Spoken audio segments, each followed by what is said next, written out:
코리 리첸스가 지금 그리고 영원히 풀려날 수 있을까요? 우리는 변호인 측의 폭탄 선언에 대해 이야기해야 합니다. 변호인 측은 검찰이 증거를 제출하지 않았고 그녀가 남편 에릭의 살인 혐의에서 벗어날 증거도 내지 않았다고 주장합니다. 로 앤 크라임 사이드에 오신 걸 환영합니다. 저는 제시 웨버입니다. 코리 리첸스가 정말 큰 승리를 거두게 될까요? 정말 대단한 말입니다. 정말 대단한 말이죠. 우리는 항상 그녀에게 불리하게 쌓여가는 증거들, 남편을 독살한 혐의를 받는 이 아내에 대한 증거들에 대해 이야기해왔습니다. 이 모든 게 핵심 증인에 달려있을 수 있습니다. 설명드리겠습니다. 리첸스는 2022년 3월 남편 에릭 리첸스를 살해한 혐의로 그날 밤 남편의 모스크바 뮬에 펜타닐을 넣은 것으로 알려졌습니다. 그리고 제가 증거가 쌓이고 있다고 할 때 그 의미가 뭘까요? 그녀는 새벽 3시 침대 발치에서 남편이 반응 없던 상태로 발견했다고 당국에 진술한 것으로 알려졌습니다. 하지만 에릭의 몸에서는 치사량의 5배에 달하는 펜타닐이 검출됐습니다. 당국에 따르면 그녀의 휴대전화를 조사했을 때 여성에 관한 검색 기록이 발견된 것으로 알려졌습니다. 유타 교도소 경찰이 삭제된 메시지나 아이폰의 내용을 복구할 수 있나요? 누군가 중독되면 사망 진단서엔 어떻게 기록되나요? 그렇다면 생명보험회사는 보상금을 지급하는데 얼마나 걸리나요?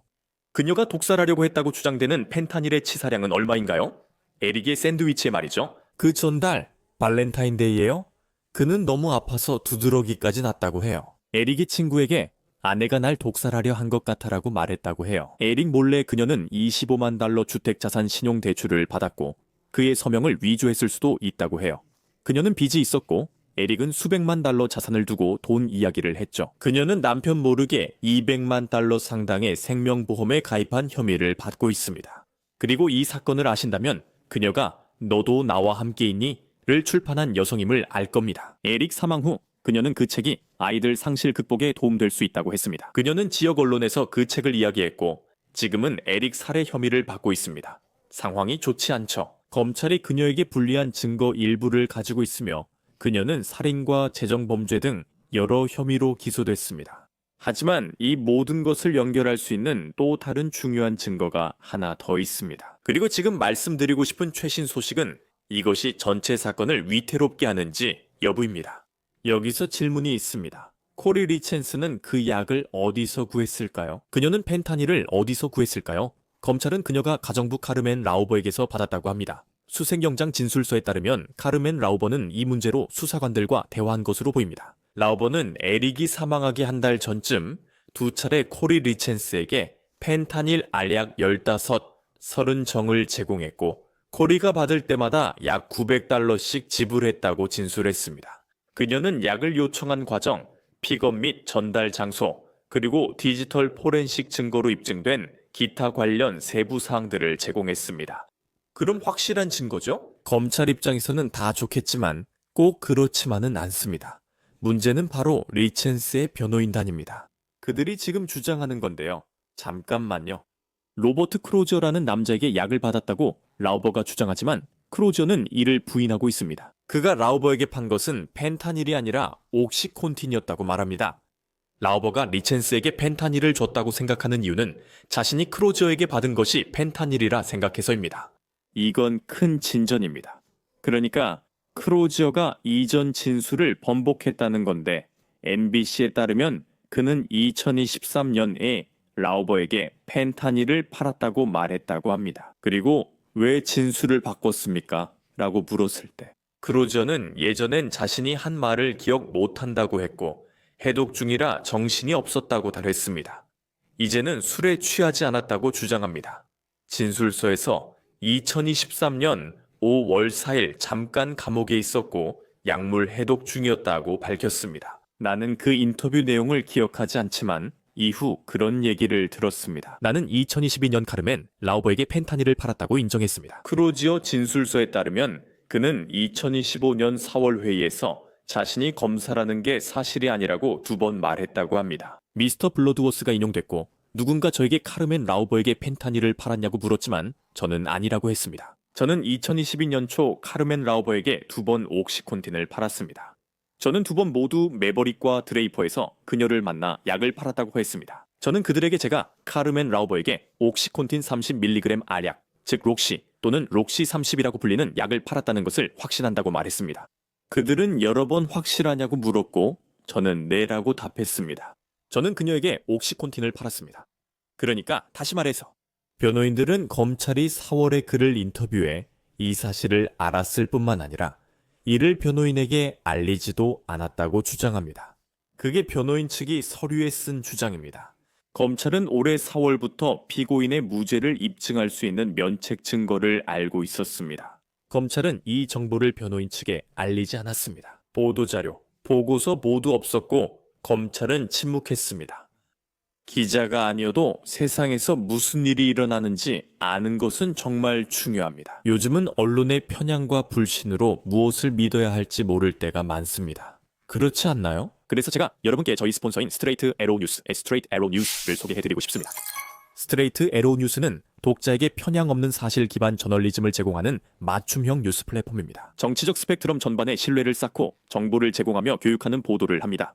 어떻게 작동할까요? 미디어 미스도구는 주류 언론에서 볼 수 없는 보도를 독자에게 제공합니다. 유용한 논평과 분석, 투명한 출처로 독자들이 실제 상황과 선정적 왜곡의 차이를 알 수 있게 합니다. 하지만 스트레이트 아워 뉴스와 다른 플랫폼의 차이점은 이 사이트와 앱이 출처의 편향을 명확히 밝힌다는 점입니다. 이들은 미디어 환경, 도구, 디스플레이, 각 매체 성향별로 분류해 투명성을 극대화합니다. 그래서 더 나은 방식으로 뉴스를 받아보고 싶으시다면 싼콤/사이드바로 가시거나 제 설명란에 있는 링크를 클릭하시면 됩니다. 스트레이트 아워 뉴스, 드라마 없이 사실만 전합니다. 신뢰받는 저널리즘에 오신 걸 환영합니다.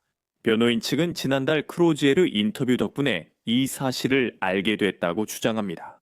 그리고 여기서 변호인 측이 법원 문서에서 밝힌 핵심 내용은 검찰이 리첸스 씨의 유죄를 부정할 뿐만 아니라 리첸스 씨가 결국 남편을 죽인 펜타닐을 구입했다는 검찰 측의 주장 자체를 완전히 무너뜨리는 증거를 공개하지 않았다는 것입니다. 검찰이 리첸스 씨가 펜타닐을 구입하지 않았다는 무죄 입증 증거를 공개하지 않고 계속 숨긴 것은 리첸스 씨와 대중, 그리고 우리 법률 시스템의 신뢰성에 지속적인 피해를 입혔습니다. 이것이 38조가 막으려는 대표적 부정행위입니다. 이 증거를 숨기면 검찰은 정의 추구 의무를 저버리고 공정한 재판 신뢰를 훼손합니다. 변호인 측은 이어서 이렇게 말합니다. 인용하자면 만약 검찰이 피고인의 손에 펜타닐을 쥐어줄 수 없다면 검찰은 아무런 사건도 성립시킬 수 없습니다. 크로지어 씨의 진술은 그들의 주장에 허점을 만드는 것을 넘어 핵심의 수류탄을 던지는 것과 같아 그들은 추측과 억측만 남기고 합리적 의심을 넘는 입증에 다가가지 못하게 합니다. 이제 그들은 법원에 검찰이 변호인 측에 모든 증거를 제출하라고 명령해달라고 요청하고 있습니다. 예를 들어 문자, 이메일, 검찰, 경찰, 크로지어 간 서신 녹음, 관련 메모, 리첸스의 유죄를 부정할 자료 등인가요? 하지만 다시 생각해봐야 합니다. 이게 정말 심각한 규칙 위반일까요? 판사가 기각할 수도 있나요? 그 부분도 이야기할게요. 이들은 판사에게 보석 재심사를 여러 번 요청했지만 모두 거부됐습니다. 이에 대해서도 말씀드리겠습니다. 여기서 무슨 일이 일어나는지 전문가를 모셔 설명 듣겠습니다. 함께 해주신 분은 제레미 디아즈 형사 변호사, 전 솔트레이크 카운티 부지방 검사, 에이시스턴 디스트릭트 애터니입니다. 나와주셔서 정말 감사합니다, 제레미. 이렇게 뵙게 되어 정말 반갑습니다. 여기서부터 시작해 보겠습니다. 크로지어가 자신의 입장, 자신의 진술을 바꾼 것에 대해 어떻게 생각하십니까? 바로 그 부분부터 이야기해 볼 수 있을까요? 물론입니다. 이렇게 이야기가 크게 바뀌는 경우는 흔하지 않습니다. 제 말은 이 사건에서는 그렇다는 겁니다. 제 생각에는 꽤 중요한 일입니다. 정말 큰일입니다. 그럼 여기서부터 시작하겠습니다. 검찰이 무죄를 입증할 증거를 숨겼다는 의혹이 제기되기 전에도 말이죠. 만약 이게 사실이라면 알겠습니다. 그리고 그가 펜타닐이 아니라 옥시만 공급했다면요. 그게 사건의 끝인가요? 그들이 코리 리첸스의 남편 살인을 입증할 수 있을까요? 그게 사건의 끝인지는 모르겠어요. 여러 가지 차이점이 있거든요. 검사가 이전에 일관되지 않은 진술을 증거로 낼 수 있게 하는 증거 규칙 내에서죠. 맞죠? 하지만 동시에 그게 도움이 되지는 않아요. 제가 검사라면 이건 사건의 큰 타격이라고 생각해요. 네, 카르멘 라우버는 정확히 뭘 받았는지 모르고 펜타닐인 줄 알았다고 했고 그는 옥시를 줬다고 했으니까요. 독성학 보고서에 따르면 에릭의 몸에는 치사량의 5배에 달하는 펜타닐이 검출됐어요. 그들은 코리 리첸스가 그것을 어디서 구했는지 직접 연결할 수 없어요. 제 말은 우선 검찰이 어떻게 할지 궁금하네요. 검찰이 사건을 바꿀까요? 그를 여전히 증인석에 부를까요? 카르멘 라우버도 여전히 증인석에 부를까요? 그녀가 어디서 펜타닐 알약을 받았는지 그 부분은 잊어버리는 건가요? 그러니까 이게 전체 검찰 사건에 어떻게 영향을 미치나요? 기억하세요. 카르멘의 말에 따르면 코리코리가 카르멘에게 펜타닐을 구해달라고 부탁했다는 사실이 여전히 남아있잖아요. 그렇죠? 그래서 변호인은 그 부분을 다뤄야 하고 검사는 이를 무기로 삼을 수 있습니다. 코리가 왜 펜타닐을 달라고 하는 거죠, 애초에? 그러니까 그들이 주장하는 이 전달 체계, 즉 카르멘에서 로버트로 다시 카르멘에게 그리고 다시 코리에게로 이어지는 그 전체 과정이 무너졌을 수도 있다는 거죠. 주소 측이 확실히 가진 건 새로운 증거 같은 건 아니죠. 펜타닐과 직접 연결은 없지만 카르멘 말대로 코리가 펜타닐을 요청한 사실은 남아 있습니다. 그래서 여전히 그 부분을 다뤄야 하고 어느 쪽 입장이냐에 따라 주장할 수 있는 농어가 있습니다. 우리도 이런 주장을 합니다.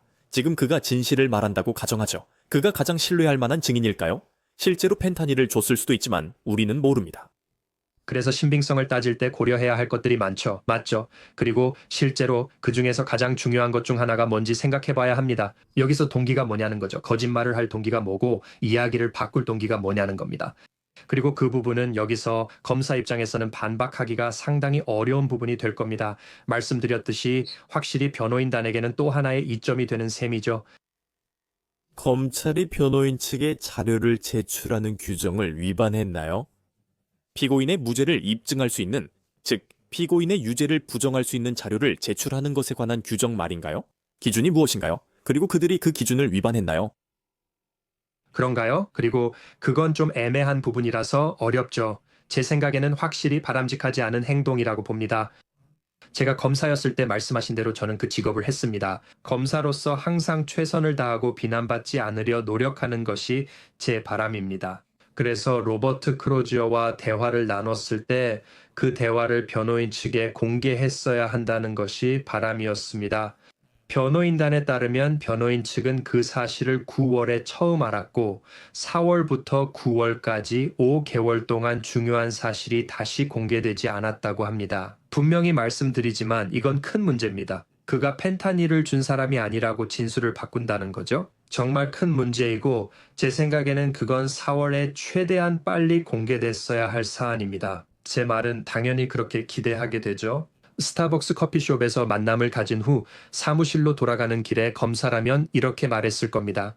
이봐, 우리에게 문제가 생겼어. 이것이 증인이 말하는 내용입니다. 누군가 그와 접촉해 인터뷰를 해보는 게 좋겠어요. 아니면 그리고 여기서 저를 좀 놀라게 하는 점 중 하나는 검찰팀이 직접 수사관을 보내서 이 새로운 정보를 얻고 어떻게든 변호인단에게 전달하지 않았다는 겁니다. 그래서 저는 이것이 우려된다고 생각합니다. 시기적인 요소가 있습니다. 공개와 관련해서 그들이 반드시 즉시 공개해야 하는 것은 아니지만 적시에 공개해야 한다는 점은 분명합니다. 그들이 애매한 회색 지대에 있는지 여부는 지금이 9월이라는 점입니다. 그들은 변호인단에 공개하지 않았으며 재판은 2월 예정입니다. 그렇습니다. 그게 공개되지 않았다는 게 놀랍네요. 글쎄요, 그때 변호인 측이 나와 말합니다. 우리가 이 사실을 알게 된 유일한 이유는 우리가 직접 그를 인터뷰했고 검찰 측의 방어 논리가 무엇일지 알게 되었기 때문입니다. 이건 변호인 측 서류에 언급된 내용입니다. 검찰은 단순 실수라고 주장하나요? 그게 검찰 측의 주장인가요? 우리가 일부러 증거를 숨긴 게 아니라 어떤 식으로든 실수였다고 말하는 건가요? 우리는 그걸 입증하려고 했던 거라고요. 하지만 그걸 입증하는 게 검찰의 책임인가요? 아니면 그냥 즉시 변호인 측에 넘기는 게 책임인가요? 제 말은 이건 실수였던 것 같아요. 그냥 간과한 거지 의도적인 건 아니었어요. 여기서 검찰의 변명인 거죠. 맞죠? 그러니까 그럴 수밖에 없죠. 그럴 수밖에 없어요. 봐요. 그냥 실수였다고 해도 동시에 그건 정말 큰 실수잖아요. 그렇죠? 제 생각에는 이 사건과 관련해서 그건 정말 중요한 증거인데 그들이 실수였다고 말할 수밖에 없을 것 같아요. 제 생각엔 우리가 바빴다나 얼마나 신뢰할 수 있는지 확신이 없었다고 말할 것 같아요. 그래도 신뢰성 문제로 돌아간다는 말입니다. 그건 반드시 검사만이 결정해야 할 문제는 아니라고 생각해요. 그건 변호인에게 공개한 후에 결정되어야 할 문제입니다. So I mean, This is 이건 너무 큰 문제라서 저도 궁금합니다. 다른 상황입니다. 하지만 알렉 볼드윈 사건에서 무슨 일이 있었는지 기억하신다면 증거가 변호인 측에 제출되는 것과 관련해 심각한 문제가 있었고 그로 인해 그의 사건이 기각됐었습니다. 제 기억이 맞다면 그런 일이 있었던 것 같습니다. 그게 가능한 선택지인가요? 여기서도 그런 일이 일어날 수 있나요? 판사님이 이걸 보고 이건 완전한 희극이고 부당한 일이라고 말할 수도 있겠죠. 코리 리친의 권리가 침해되어 이 사건을 기각합니다. 실제로 가능한 결과인가요? 만약 검찰이 정말로 그들의 의무를 위반했다면요? 저는 그럴 수도 있다고 생각합니다. 아마도 그 정도까지 가려면 적어도 그 위반이 더 심각해야 할 것 같아요. 하지만 제 말은 그 가능성도 있다는 겁니다. 다만 그럴 가능성은 높지 않다고 생각해요. 검찰에 대한 처벌에는 무엇이 있을까요? 좋은 질문입니다. 결과를 지켜보는 것도 흥미롭겠네요. 판사가 어떻게 판결할지 또는 실제로 어떤 선택지가 있는지 저도 정확히는 모르겠습니다. 변호인 측 검사들과 동의하는 건 어떤가요? 이 모든 증거를 제출해야 합니다. 그러니까 코리 리첸의 유죄를 부정할 수 있는 증거뿐만 아니라 당연히 제출해야 할 모든 증거를 말이죠. 하지만 크로지어와 관련된 모든 서신, 그에 관한 모든 것을 제출해야 한다는 요청을 판사가 받아들일 거라고 생각합니까? 저는 판사가 받아들일 거라고 생각합니다. 그가 받아들일 거라는 보장은 없습니다. 하지만 상황을 고려하면 그리고 이 사건이 워낙 주목받고 있다는 점을 생각하면 판사가 그 자료를 제출하라고 명령할 것 같습니다. 이로 인해 사건이 지연되나요? 그녀의 재판이 2월로 예정되어 있잖아요. 이제 모든 일이 차질이 생기나요? 그럴 수도 있고 첫 번째에 달렸습니다. 검찰이 변호인단의 증거를 얼마나 빨리 전달하고 변호인단이 이를 어떻게 활용하느냐에 달려 있습니다. 그들이 자료를 받으면 그 공개에서 얻은 새로운 정보를 완전히 검토하고 철저히 확인하는데 얼마나 걸릴까요? 보석은 잠시 후에 말씀드릴게요. 지금 내용과 관련해 검찰이 입증에 어려움을 겪고 있다면 생각이 듭니다. 그녀가 그 약을 카르멘 라우버와 로버트 크로저에게서 받았다는 걸 입증하지 못하면 어떻게 그 약이 그녀에게 있었는지 증명할 수 있을까요? 그러니까 그게 수사에서 약점을 드러내나요? 그녀가 약을 얻은 다른 방법을 검찰이 특정 못하나요? 왜냐하면 제 생각엔 그들이 어떤 식으로든 그녀가 그 약을 어디서 구했는지 입증해야 하니까요. 그렇지 않으면 변호인이 진술이나 최종 변론, 재판 과정에서 바로 지적할 부분입니다. 만약 그걸 입증하지 못한다면 그게 수사에서의 약점이나 허점을 보여주는 건가요? 그래서 그게 사건을 반드시 기각시킬 만큼 충분한지는 잘 모르겠습니다. 이 사건은 늘 간접 증거에 의존해 왔음을 기억하세요. 간접 증거에 의존할 때 중요한 것은 그 증거의 강력함입니다. 로버트 크로지어가 자신은 펜타닐을 준 적이 없다고 밝힌 이후로 이 사건의 간접 증거는 확실히 약해졌습니다. 하지만 검사 측은 여전히 카르멘 라우버의 진술에 따라 코리가 펜타닐을 요구했다는 사실을 가지고 있습니다. 에릭이 펜타닐로 과다 복용했고 코리가 펜타닐을 요구했다는 사실이 있습니다.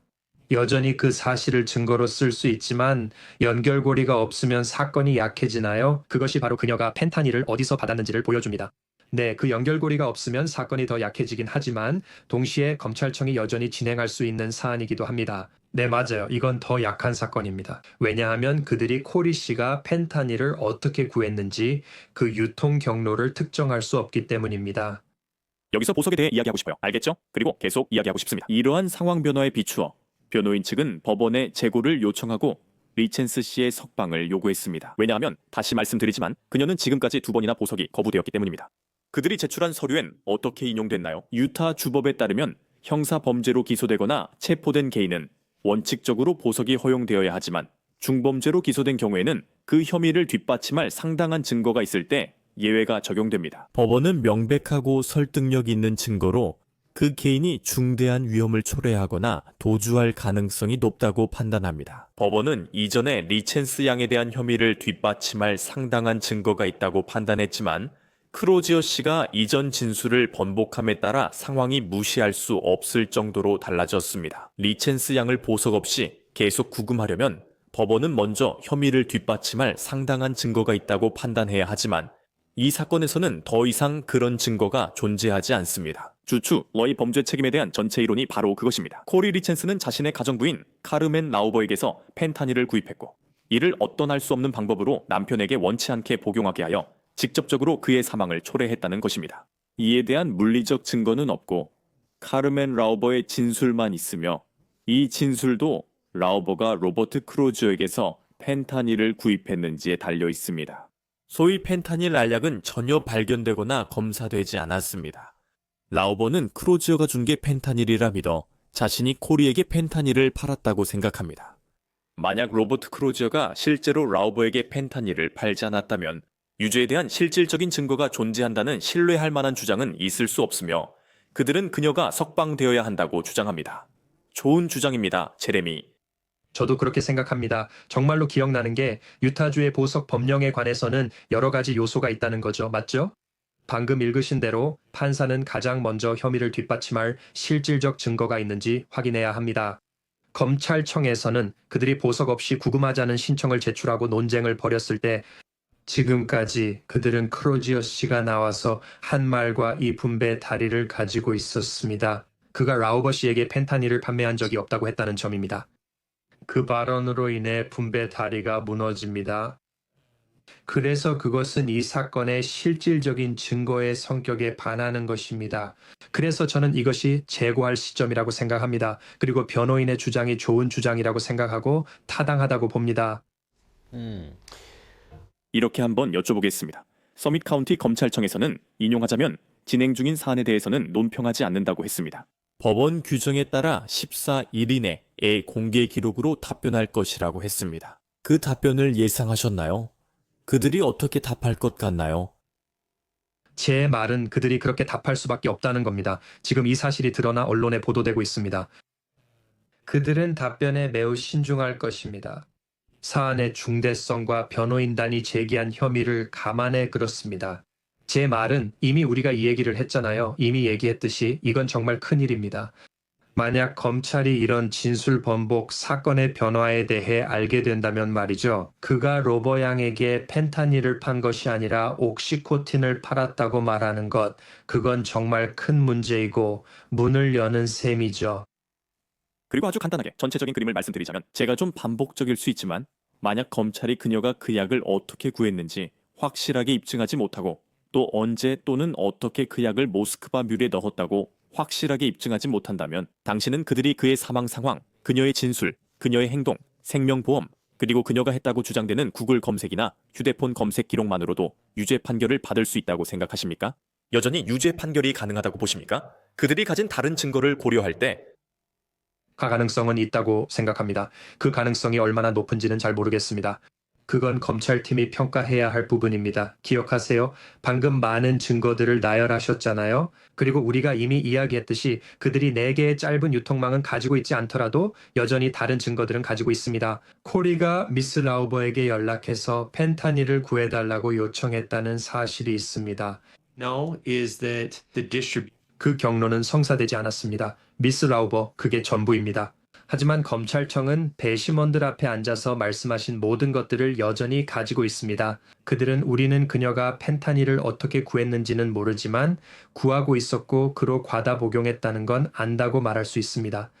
네, 좋은 지적입니다. 이것은 흥미로운 전개입니다. 저희가 다루고 싶었던 부분이죠. 저희는 꽤 오랫동안 코리 리첸스에 집중해왔습니다. 이건 중요한 일이라고 생각합니다. 제레미 디아즈, 시간 내주셔서 정말 감사합니다. 만나서 반가웠습니다. 네, 감사합니다. 저도 만나서 반가웠습니다. 지금까지 사이드바 소식이었습니다. 함께 해주셔서 감사합니다. 언제나처럼 유튜브, 애플 팟캐스트, 스포티파이 등에서 구독해주세요. 저를 X와 인스타그램에서 팔로우하세요. 제시 웨버였습니다. 다음에 뵙겠습니다.